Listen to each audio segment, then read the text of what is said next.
Hi friends, ನಾನಿವತ್ತು ಬೆಳಗಿನ ಬ್ರೇಕ್ಫಾಸ್ಟ್ಗೆ ಮಸಾಲ ಪರೋಟವನ್ನು ಮಾಡ್ಕೊಳ್ತಾ ಇದ್ದೇನೆ. ಸೊ ನಾನಿಲ್ಲಿ ಪ್ಲೈನ್ ಪರೋಟವನ್ನು ತೊಗೊಂಡು ಅದು ಒಂದು 2-3 ಸಲ ಚೆನ್ನಾಗಿ ಬಿಸಿ ಮಾಡಿ ಅದನ್ನು ತೆಗೆದಿಟ್ಟು ಈರುಳ್ಳಿ, ಹಸಿಮೆಣಸು, ಕೊತ್ತಂಬರಿ ಸೊಪ್ಪನ್ನು ಸಣ್ಣದಾಗಿ ಕಟ್ ಮಾಡಿಕೊಂಡು ಒಂದು ಗ್ಲಾಸಿಗೆ ಹಾಕಿ 2 ಸ್ಪೂನನ್ನು ಹಾಕಿ ಅದಕ್ಕೇ ಒಂದು ಎಗ್ಗನ್ನು ಒಡೆದು ಹಾಕ್ಕೊಂಡಿದ್ದೇನೆ. ಇದಕ್ಕೆ ನಾನು chilli powder, garam masala powder, turmeric powder ಹಾಗೆಯೇ ರುಚಿಗೆ ತಕ್ಕಷ್ಟು ಉಪ್ಪನ್ನು ಹಾಕಿ ಚೆನ್ನಾಗಿ ಇದನ್ನು ಮಿಕ್ಸ್ ಮಾಡಬೇಕು.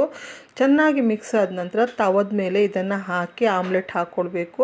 ನಂತರ ನಾನು ಬಿಸಿ ಮಾಡಿ ಇಟ್ಕೊಂಡಂತೆ ಈ ಪರೋಟವನ್ನು ಕೂಡ ನಾನು ಇದಕ್ಕೆ ಹಾಕಿ ನಿಧಾನಕ್ಕೆ ಫ್ರೆಶ್ ಮಾಡಿದವಾಗ ಒಂಥರ ಪಿಜ್ಜಾ ಟೆಕ್ಸ್ಚರ್ ಬರುತ್ತೆ. ಸೊ ನೀವು ನೋಡ್ಬೋದು ಎಷ್ಟು ಚೆನ್ನಾಗಿ ಬಂದಿದೆ ಅಂತ. ಇದು ಬೆಳಗಿನ ಬ್ರೇಕ್ಫಾಸ್ಟ್ಗೆ ಆಗ್ಬೋದು, ಹಾಗೆ ಸಂಜೆ ಸ್ನ್ಯಾಕ್ಸಿಗೂ ಕೂಡ ತುಂಬಾ ಚೆನ್ನಾಗಾಗುತ್ತೆ.